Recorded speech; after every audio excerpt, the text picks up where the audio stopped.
Comme nous le disions, un Birkat Hamazon récité avec Kavana, c'est une ségoula avérée pour avoir une bonne parnassa toute notre vie.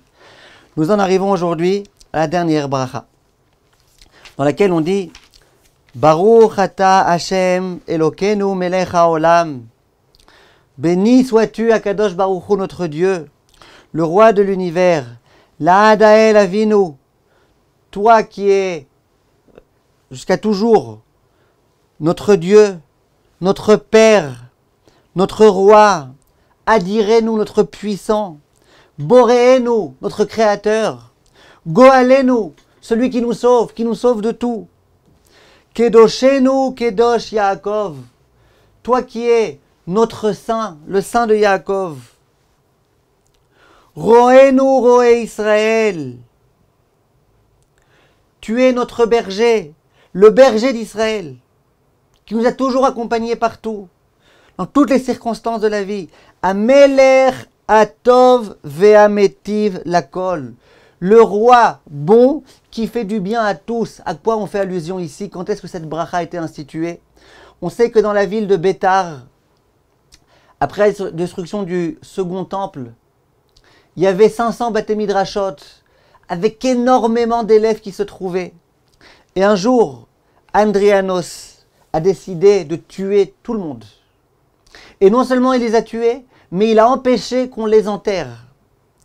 Et voilà comment, pendant des années, il y avait dans une espèce de vigne comme ça, des tas de morts qui étaient amoncelés. Et pendant des années, le corps ne s'est pas décomposé. Une fois que ce roi est mort, il y a un autre roi qui est venu à sa place. Sont venus Rabban Gamliel et le Bet Din. Et ils ont jeûné, et ils ont prié, et ils ont payé de l'argent, et ils ont tout fait. Et finalement, le nouveau roi a accepté que ces morts-là puissent être enterrés.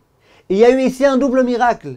Premier miracle, que pendant tellement d'années, dans la chaleur, alors qu'ils n'étaient pas recouverts ni rien du tout, que les corps ne se soient pas décomposés. Deuxième miracle, qu'on ait enfin pu les enterrer. Viennent Chachamim et disent, pourquoi on a mentionné dans le Birkat Hamazon ce texte-là? Eh bien pour une raison très simple, l'homme doit se rappeler qu'en tout état de cause, écoutez la belle idée, que dans toute situation, même lorsqu'on a fauté, même lorsqu'on ne se comporte pas bien, même lorsqu'on a mérité de mourir, malgré tout, dans toutes les circonstances, Akadosh Baruch Hu est avec nous. Et viennent Chachamim et disent que puisque l'une des choses les plus difficiles à supporter, c'est la pauvreté, c'est le manque de parnassa, alors on se rappelle aussi de ça. On n'a pas de quoi s'inquiéter. On remet tous nos soucis entre les mains d'Akadosh Baruch Hu. Akadosh Baruch Hu, lui, il s'occupe de tout ça. Et il n'y a aucun souci à avoir. Et ce rappel permanent, il ne faut surtout pas qu'on l'oublie, parce que c'est l'une des clés du Birkat Hamazon. Et là, on dit, Hu hetiv lanu, ce Dieu-là, il a fait du bien avec nous dans le passé. Hu metiv lanu, il fait du bien avec nous dans le présent.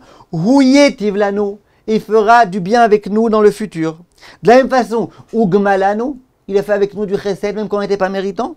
Ou gomlenu, il fait, à ce moment précis où je suis en train de vous parler, vous êtes en train de m'écouter, du chesed. Ou igmelenu laad, et il nous donnera toujours, chen, la grâce, va chesed, et de la bonté, verachamim, de la miséricorde, verevar veatzala, et de la réussite dans tout, vechol tov, et tout le bien. Tout le bien, on demande à Kadosh Baruch Hu, tout le bien. Chachamim nous disent, c'est quoi ce passé, présent, futur? Ça reprend un peu la logique de Hashem Malach, Hashem Melech, Hashem Malach, Hashem Nimloch, Leolam Vaed. Hashem est roi, Hashem était roi, Hashem sera roi. Ce même roi qui a toujours été avec nous, qui est avec nous et qui sera avec nous. Et bien là aussi, il était et il sera et il nous aidera, Bezrat Hashem. On continue demain pour les Harachaman et pour essayer bientôt de finir le texte du Birkat Hamazon. Comme tous mes chers amis, et j'espère que la parnassa commence déjà à aller mieux, et j'espère surtout que notre relation avec Kadosh Baruch Hu s'intensifie jour après jour grâce à un Birkat Hamazon bien récité.